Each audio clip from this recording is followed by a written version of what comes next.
So since it's a rainy day, well, where I am anyway, it's rainy and dark and cloudy, and I've been wanting to do this for a while, I'm going to read another one of my original stories to you, my fellow YouTube peoples.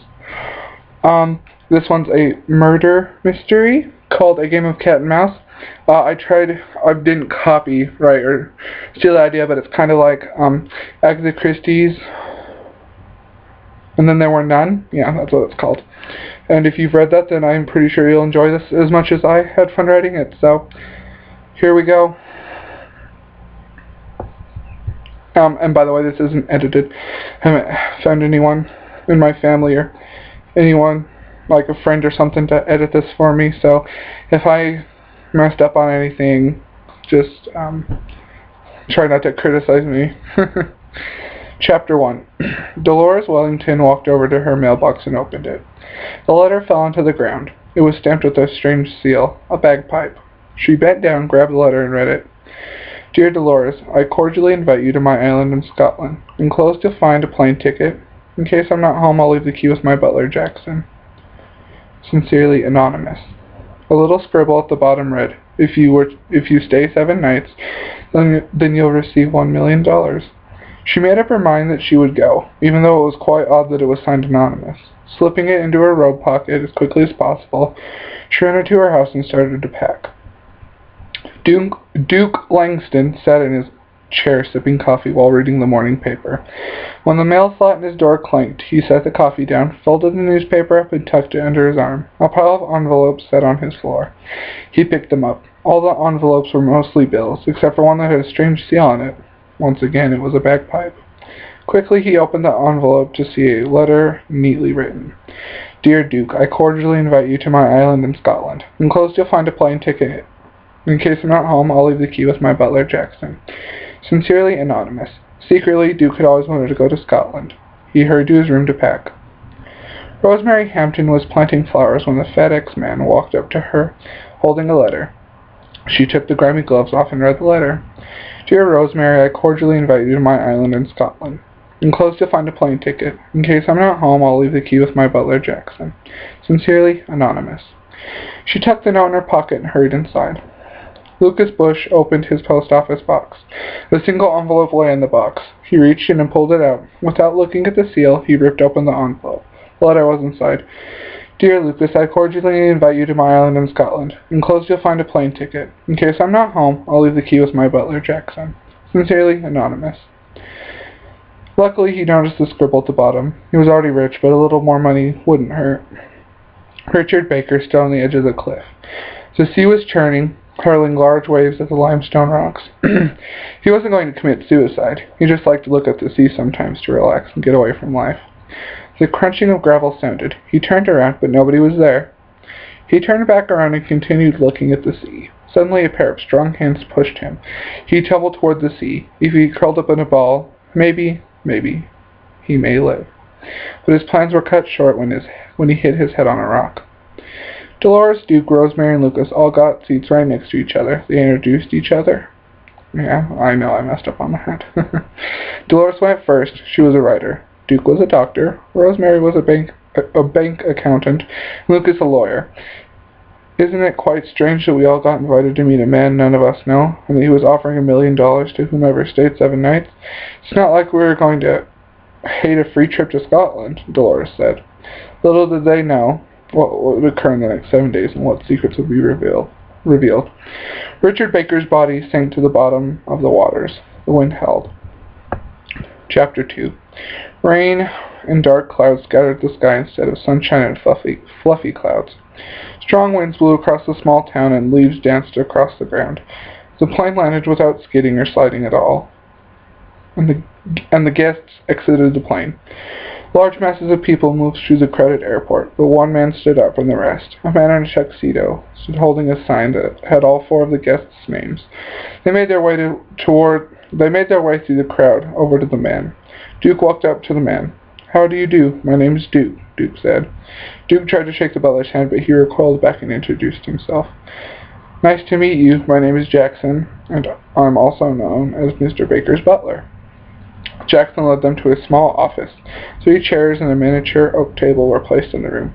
"Please, have a seat. The ferry will arrive in 5 minutes," Jackson said. Duke and Lucas offered their chairs to Dolores and Rosemary, but Lucas distracted Duke for a short moment and stole the last chair. As they waited, fog appeared on the windows. Suddenly, the faint glow of a lantern could be seen moving toward the dock. Jackson hurried them out the door and into the cold. A ferry appeared. A man unhooked the latch and a small bridge fell down. Duke walked carefully across, followed by Lucas, then Dolores, next Rosemary, and finally Jackson. The ferry started to move into a thick blanket of fog. This was just the beginning of their adventure. A single light could be seen from the ferry. A castle stood on a rocky mass, and sea foam lashed at the rocks. "Welcome to Baker Castle," Jackson said. Soon the ferry reached a rocky path. It stopped, and one by one the passengers walked up with Jackson in the lead, carrying a glowing lantern. As they continued to climb, the ferry slowly backed away from the rocks and headed back toward the mainland. Gertrude, the maid, stood in the kitchen cooking a feast for the guests that would be arriving shortly. She heard the crunching of gravel and looked outside. The faint figures of Jackson, followed by 4 others, filled her with excitement. Quickly, she ran into the living room and turned on the handheld radio. Classical music smoothly flowed out of the speakers. Gertrude grabbed a box of matches and lit the remaining lanterns. Mr. Baker didn't fancy electronics, but he had made an exception to the radio. He demanded the lanterns be used as the lighting source and that gas stoves be used for cooking so that he wouldn't have to pay an electric bill. Gertrude went into the main line once a week for grocery shopping, and Mr. Baker went to town quite often. He hadn't returned home yet, but with the storm he probably didn't want to risk a treacherous journey across the sea. The front door opened and 5 sopping wet people walked into the castle. Gertrude handed each of them a towel and ushered them into the dining room for a feast. The ferryman knew Jackson quite well. He made frequent trips alongside Mr. Baker into the mainland.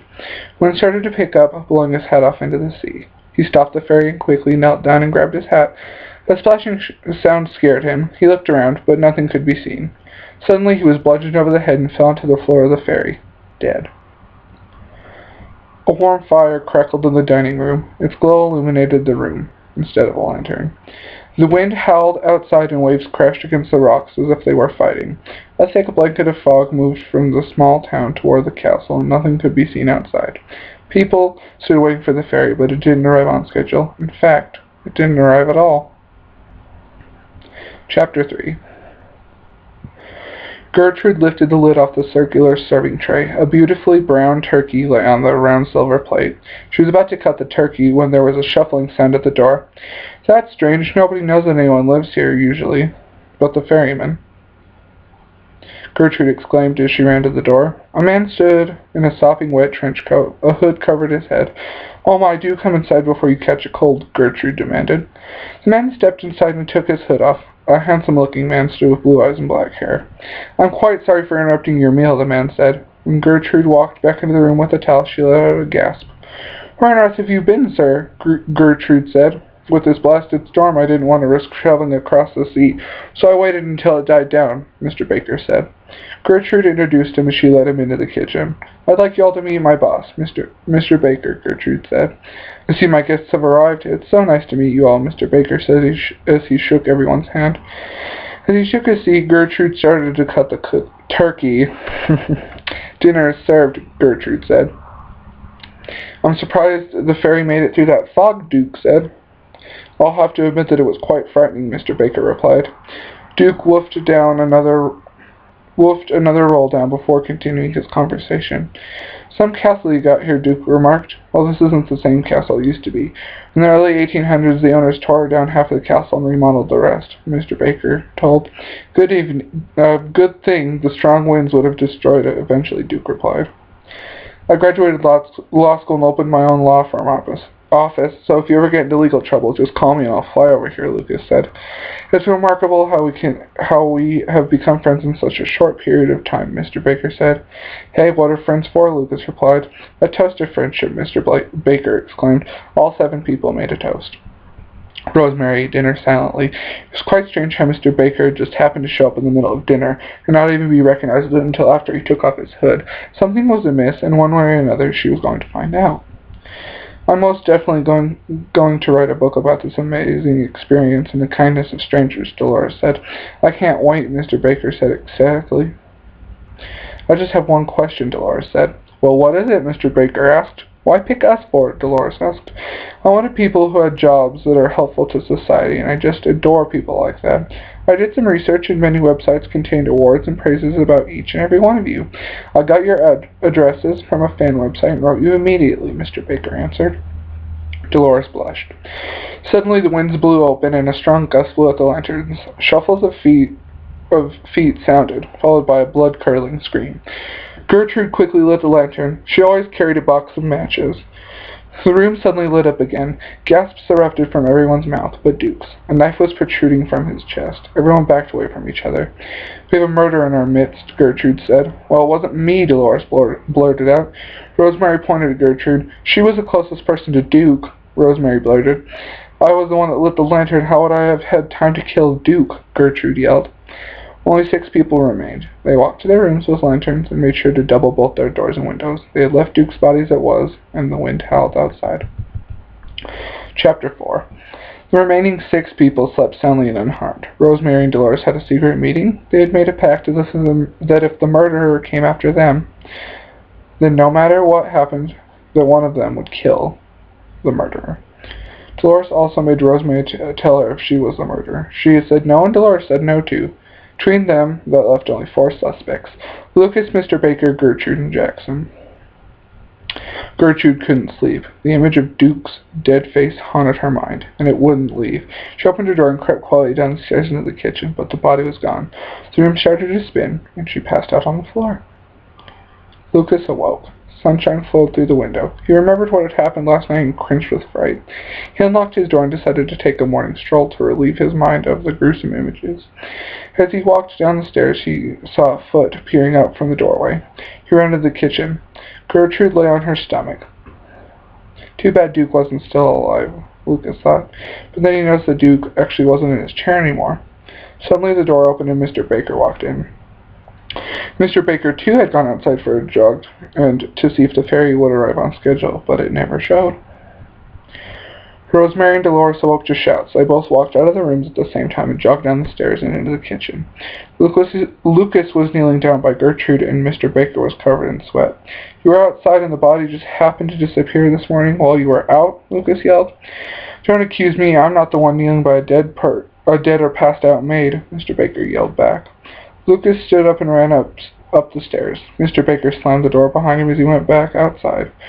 Rosemary ran into the kitchen, filled a cup with water, and dumped it on Gertrude. She awoke with a sputter.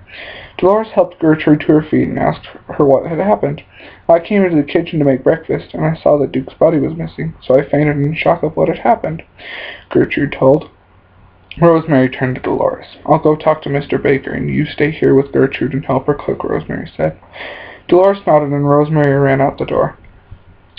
Lucas broke the vase that stood on the table. He had become really good friends with Duke, and then he had to get killed by someone staying at the castle. I'll be the next target, because if I find out who did this, then I could get them in trouble, Lucas thought. He decided to snoop around while everyone was busy. Firstly, he would start with Mr. Baker's room. Rosemary spotted Mr. Baker. The area wasn't that large. Maybe I can get some information out of him, Rosemary thought. She ran up beside him. Mind if I join you? Rosemary asked. Whatever, Mr. Baker said harshly. They ran a few feet before Rosemary continued the conversation. I don't think you killed Duke, Rosemary said. At least someone believes me, Mr. Baker replied. I think Lucas did it. Who do you think did it? Rosemary asked. We're going with you 100%, Mr. Baker answered. At least Rosemary was getting somewhere. Lucas found a pistol in a drawer. He slipped it into his pocket and left the room exactly how it was, except for taking the gun, of course. Chapter 5. Gertrude called everyone down to the kitchen for breakfast. After everyone was situated in their chairs, she made an announcement. Nothing happened to me this morning. I just fainted and I want to clear that up. Don't go pointing fingers, Gertrude demanded. Silence. She smiled. Now who's ready for breakfast? Gertrude asked. A platter of food was scattered across the tabletop. Eggs, bacon, toast, ham, croissants, and assorted pastries. Everyone helped themselves and started to eat. Surprisingly, it was sunny and a light breeze rustled the wind chimes, and it was quite hot. Rosemary stood up and opened the window. A cool breeze then started to flow through the window. It was heavenly. "This is quite delicious," Rosemary said. "Thanks, all the food is homemade from my family's recipes, Dad. Passed down generation to generation," Gertrude said. Lucas was getting antsy. He wanted to investigate more people's rooms. He stood up, pushed in the chair, and excused himself away from the table. And then he proceeded to walk up the stairs. Since he'd already searched Mr. Baker's room, he picked Dolores' room next. Jackson's dentures could hardly cut through the thick bacon, but he could easily chew the eggs and toast. A tall, cool glass of orange juice beckoned to him. With a shaky hand, he lifted the glass to his lips and sipped on the sweet juice. The cool liquid slid down his throat, but then he couldn't breathe. His face started to turn different shades of blue. Gertrude stood up and did the Heimlich maneuver, assuming he was choking. Nothing came out of the man's mouth. The chair fell onto the floor, with a now-dead butler accompanying it. Rosemary let out a cry of frightened sadness. She fell to her knees and started to weep uncontrollably. She was scared. "I'm going to get out of this place, even if I have to swim all the way to land," Rosemary yelled. "Stay here, I'll go check the ferry schedules. He always stops here," Gertrude said. In a flurry, she was gone. I'm going to keep reading, but I got to close my window because I don't want the rain to get in here. Lucas found a pad of paper and a pen along with it. In Dolores' suitcase. Suddenly a crash sounded and then a wail. He heard footsteps and waited till they sounded distant and slunk out of the room and down to the kitchen. Jackson lay dead, sprawled out on a chair with a purple face. "What happened?" Lucas asked. Jackson drank the orange juice in his cups, and then his face started to turn colors, and then he fell back in his chair, dead. "But he wasn't choking," Dolores answered. "Who made breakfast this morning?" Lucas questioned. "Gertrude and Dolores," Rosemary spoke through sobs. "So it was one of them," Lucas deducted. "It wasn't me because I left to use the restroom while Gertrude started early," Dolores said. The ferry was scheduled to arrive in 30 minutes. Gertrude ran down the stairs, only to be glared at. "Did Dolores leave to use the restroom while you started breakfast?" Lucas asked. "Yes," Gertrude replied. "Then you must have killed Jackson," Lucas said. "That's preposterous. I've worked with him for 10 years, Gertrude yelled. "Fine. Then what did you do until Dolores returned?" Lucas interrogated. "I went to the cellar to get the eggs and bread. If you don't believe me, then go through the first door on the right in the hallway," Gertrude said. Lucas did so. Gertrude turned to Rosemary. "The ferry will arrive in 30 minutes. You better pack your bag," Gertrude said. Rosemary walked out of the kitchen and up the stairs. Rosemary couldn't take it anymore. The murders and the secrets, including the fact that she barely knew anyone here. She started to pack. She let out a sigh. Chapter 6. Lucas grabbed a flashlight that was hanging from a nail on the wall. He flicked the switch and light illuminated the winding stairs. It seemed like an eternity before he reached the bottom. A large refrigerator stood in the corner of the room. He walked over to the fridge and opened it. Sure enough, eggs and bread lay neatly placed in the fridge. Who freezes their bread, he thought. A shoe couldn't be... A shoe? Oh. A shoe couldn't be seen in the corner of the room due to the luminescence of the fridge light. He went to pick it up, but instead of just a shoe being there, a leg also appeared as he tugged on the shoe. In fright, he jumped back. A body fell over. The light shone on it. He rolled it over, and Duke's pale face now looked at him. He let out a scream. Rosemary walked down the stairs when a loud scream echoed off the walls of the castle. Not again, she thought. She ran down the stairs in time to see Gertrude, Dolores, and Mr. Baker walk into the cellar. She caught up with them, and they all ran down the stairs. When they reached the bottom of the stairs, they saw a frightened Lucas and a body lying on the floor. Dolores neared closer and let out a gasp. She turned around. "Gertrude threw Duke's dead body down here when she came down to get the eggs," Dolores accused. "I most certainly did not. If you remember that I fainted when I saw that his body was missing," Gertrude argued. "You're a pretty good actress. You had us all fooled," Dolores mocked. "I didn't kill anyone," Gertrude yelled. Rosemary looked at her watch. It had been 20 minutes. "In 10 minutes, I'll be leaving this nightmare," Rosemary proclaimed. Everyone turned to her. "Then someone else can be murdered?" "But I won't," Rosemary said. With that, she walked up the stairs and out of the cellar. "Oh, Pedro,"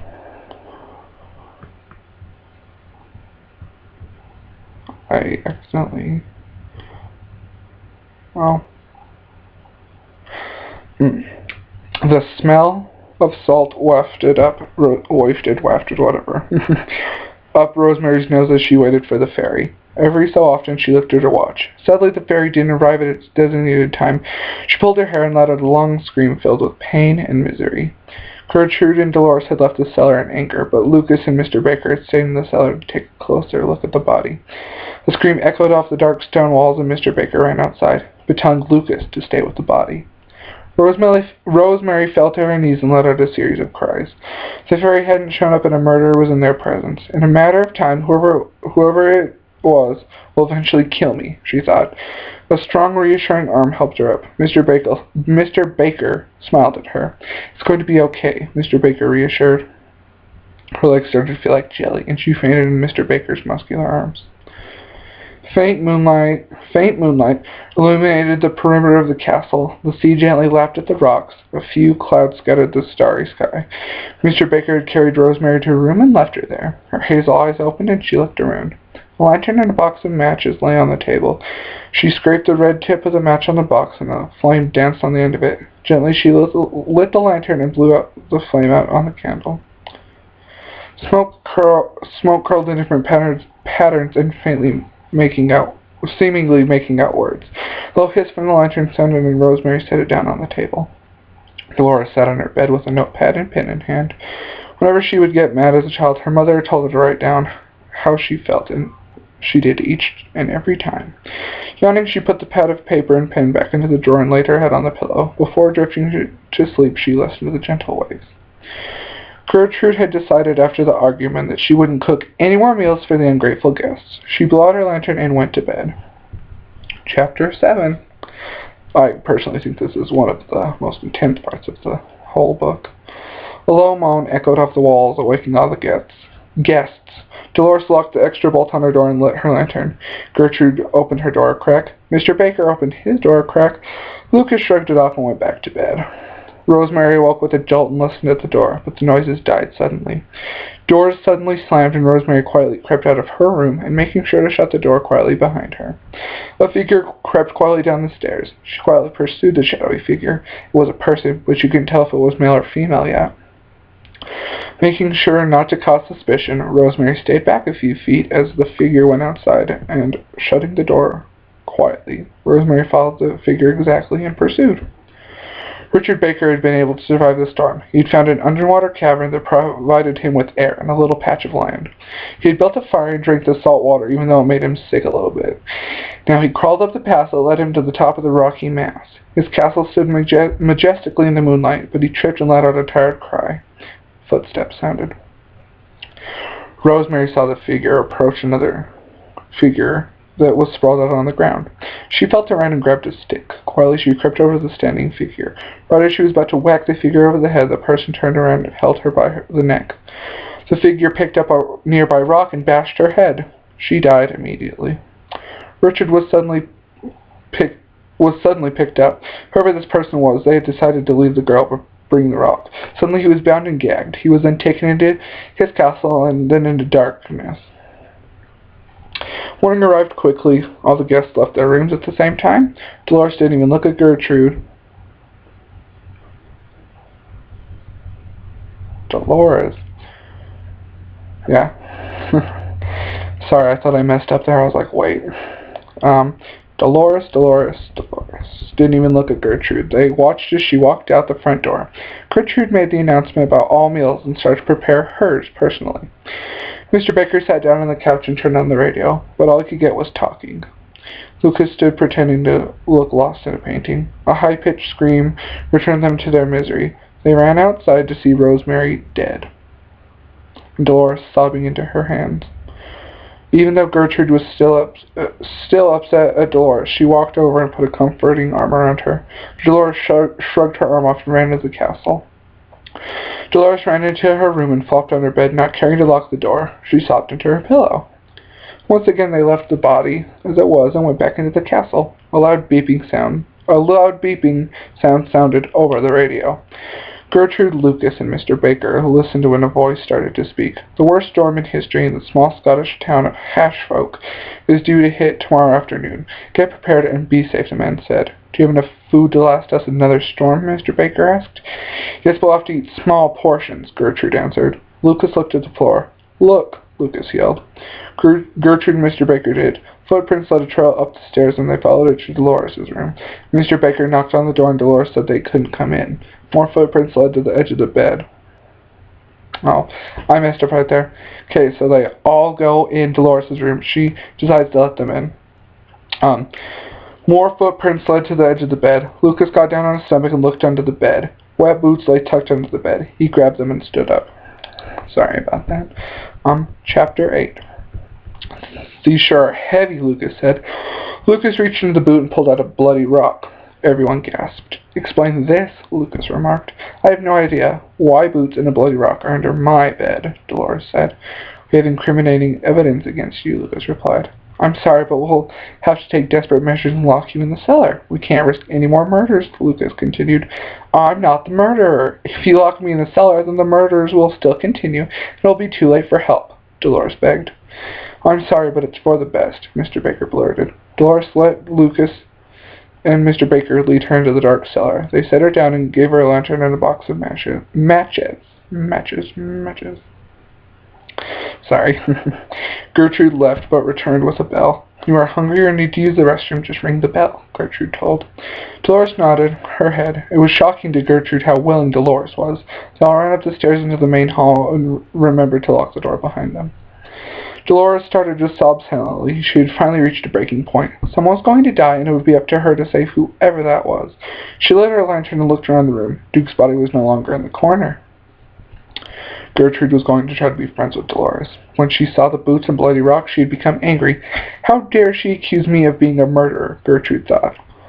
Her stomach grumbled, and she continued to make her meal. The radio man spoke again, saying that the storm should last a day or more. She walked over to the radio and turned it off.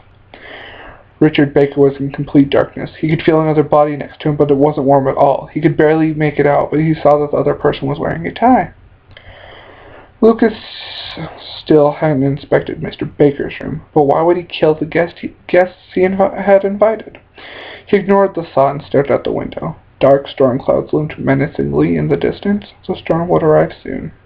I need you to remind me to go to the shed before the storm comes so that I can get nails and wooden boards to board the windows up until the storm passes, Gertrude said. I will make a mental note of that, Mr. Baker replied. I feel kind of bad about locking Dolores in the cellar, but no one can be trusted, Gertrude remarked. I agree, Mr. Baker replied. He looked out the window, but a bell ringing alerted him. Lucas, could you please go see what she wants? Mr. Baker yelled. Lucas unlocked the cellar door and turned on the flashlight. He had grabbed on the table. A disheveled Dolores sat with her legs crossed on the floor. Her lantern was lit. So Lucas turned off his flashlight. I need some food, but could you give me some wax so I can make a candle in case my lantern runs out? Dolores asked. She pointed to a box. Lucas grabbed her lantern and walked over to the box, but suddenly went dark. Dolores screamed. Gertrude decided to make lunch since breakfast time was already over. They sat eating when an ear-splitting scream echoed throughout the castle. Mr. Baker grabbed a knife and walked over to the cellar door with Gertrude behind him. He swung the door open and lunged through the entryway. They descended into the cellar. As they walked across the steps, something hit Mr. Baker's foot. He bent down and flipped his switch on. Lights flooded the cellar. It was a flashlight. Dolores sat shaking and scooping up pieces of broken glass. Lucas was bent over a box with a large shard of glass protruding from his back. Chapter 9. Here we go. I messed up again. Silly me. Oh, here we go. Chapter 9. You killed Lucas, Mr. Baker yelled. My goodness. No, I didn't. I asked him to get me some wax to make a candle, and then he picked up my lantern. Darkness swallowed the whole room suddenly, and I screamed, Dolores explained. Suddenly, the door at the top of the stairs opened, and a strong gust swirled through the cellar. Oh no, the storm's arrived early, Gertrude said. She ran up the stairs to go get the boards and nails from the shed. Mr. Baker ran after her and locked the door when he reached the main hall, leaving Dolores all alone once again. It was Lucas's dead body. Strong gusts blew Gertrude around, but she surprisingly reached the shed quickly. She opened the door. All the shelves, luckily, had been neatly organized, but a rug lay across the floor, and there had never been a rug there before. Dolores leaned back against the wall, but a low rumbling sounded, and she fell back into a tunnel. Mr. Baker had left the flashlight on the floor, and Dolores grabbed it quickly. A dark tunnel stood in front of her. She flicked the flashlight on and proceeded into the tunnel. Richard Baker could hear footsteps all around him, but he was confused which direction they were coming from. He wanted to yell for help, but he had been bound and gagged. The sound of something moving filled his ears. Gertrude moved the rug. A panel of wood was oddly out of place. She bent over and went to lift the panel, but a clicking sound alerted her. Dolores entered a small room. A man was tied up. Chapter 10. I did this to create suspense, so you can keep thinking about what's going to happen next. So, I hope you're not too mad at me. Yes, madam, we'll search for your daughter, Chief Sherman said. He turned to his secretary. So far, we've received 4 missing person reports. Chief Sherman continued. Want me to send out a squad to split up and search each person's house, Betsy asked. Yes, and make it quick. We may have lives on the line, Officer Sherman answered. Chief Sherman, did I say officer? I mean, there I go again. Chief Sherman was the first out of the 4 squad cars. The car turned to Dolores' driveway. He walked up to the door and looked around for a key. Luckily, he found one underneath a mat. Cool air flowed out the door. Her house was perfectly neat and tidy. A letter lay open on a table. He picked it up and started to read it. What kind of person would be dumb enough to go to a stranger's house? Officer Sherman said. There I go again. One of his officers took the letter and put it in a plastic case. The other 3 squads found the same exact thing that Chief Sherman had. They returned to the station and called the people back. The parents back. Dolores' mom started crying. Rosemary's dad did also. Duke's dad didn't, and neither did Lucas's dad. What jerks. When's the next flight arriving from Scotland to Chicago? Officer Sherman asked. Betsy spun her chair around and started to look up flight times. The plane leaves Scotland at noon and will arrive in Chicago at 3 o'clock p.m., Betsy answered. Excellent. I want a police escort at the airport, Officer Sherman said. Officer Sherman called again and informed the parents that they needed to be at the airport by 3 o'clock. Chapter 11. This is basically the finale. We have 4 pages left. And the pages are short because this is one of my earlier books, so just hang in there with me if you're bored already. Or if you want to know what happens, whatever.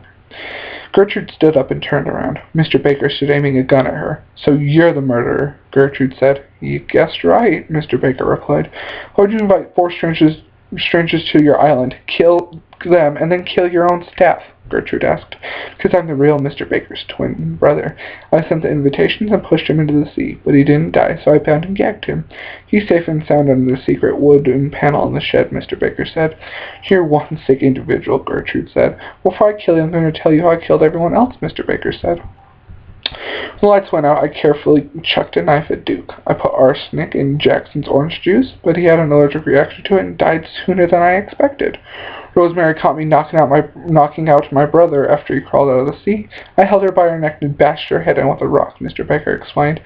You made sure to leave footprints leading to Dolores' room. And then you broke into her room while she slept and planted the boots and bloody rock onto the bed, Gertrude said. I convinced you to throw Dolores in the basement, and she didn't kill Lucas. He's my right-hand man, and when the time is right, we'll escape after killing you, Dolores, and my brother. The best part is I'm going to steal the fortune he's hidden in the secret tunnel he built, Mr. Baker told. He pulled the trigger and Gertrude fell back dead. I'm one sick person, aren't I? Mr. Baker said aloud. Dolores undid the ropes bounding Richard Baker's hands. Next, she untied the bands around his mouth. Luckily, she had heard the whole conversation above her. Hurry, we need to get out of here, Dolores said. Suddenly, the house started to shake and water started to pour from the panel. The castle is sinking, Richard said. They were about to leave the tunnel, but Lucas stood with the glass still on his back.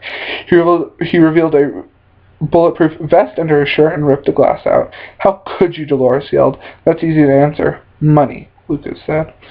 Dolores raised the flashlight as Lucas charged them. Mr. Baker, also known as Louis Baker, threw Gertrude's body in the ocean. He had done this to Duke's and Rosemary's bodies as well. He walked into the silent house. Water started to pour around his feet. He needed to hurry or would be with this castle for eternity. Shouts came from the basement. He ran down the stairs and into the cellar. Dolores had dodged Lucas, but Richard hadn't. The glass now protruded from his stomach. Lucas lunged at Dolores, but she brought the flashlight down on his head.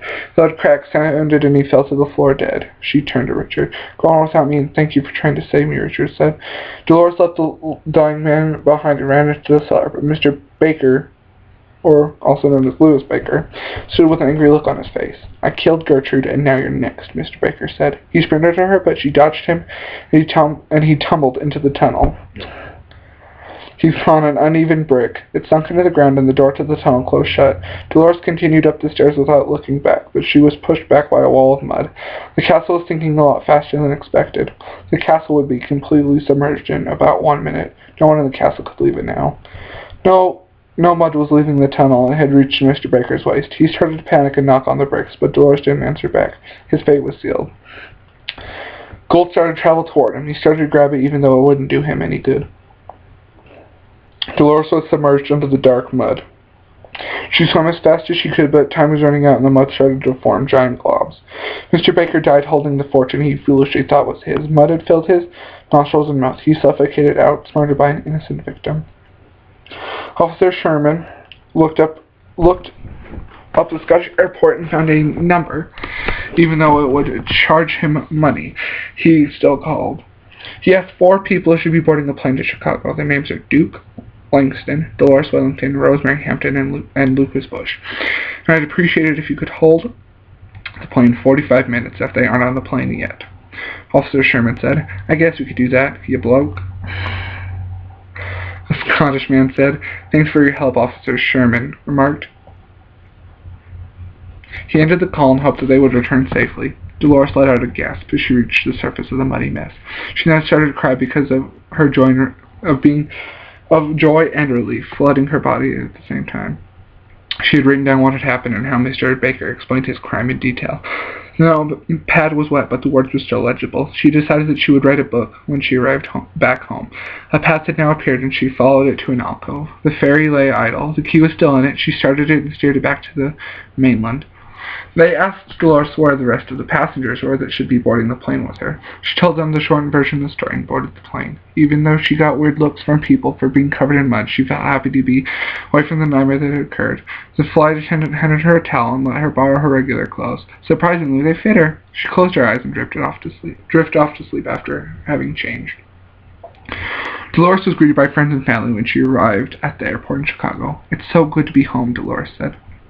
Epilogue. A few months later. "I read what you sent us, and I'd love to publish your book, and maybe even make a major motion picture out of it," Copper Walker said. "I'd be fine with the book, and just forget about that movie. I don't want people feeling like I did during that whole week of misery," Dolores said. Begged. It wouldn't be just like reading the book, but it would be just like reading the book, but only seeing it instead," Copper Walker remarked. "Do whatever you want, but don't put my name on any part of the movie project. Just the book," Dolores said. Copper and her shook hands, and she walked out of the office. As soon as she got home, she started to type this book, but it felt more like a diary to her. I hope you enjoyed this book reading I have done. I'm sorry it is such a long video. The rain's just barely starting now. I wish it would have started earlier. Anyway, I hope you like this story. My new stories are a lot better than this, and they're pretty much more edited and stuff. I didn't edit them fully, but they're a lot more edited and better than this one. So so I think after I've done this and read it, I think I'm going to just read my new stories from now on. But hopefully you like this one, because I had a fun time writing this one, and I forgot about this whole book completely. So thank you for watching. I hope you enjoyed the story. I'm going to enjoy the rainstorm. So thanks.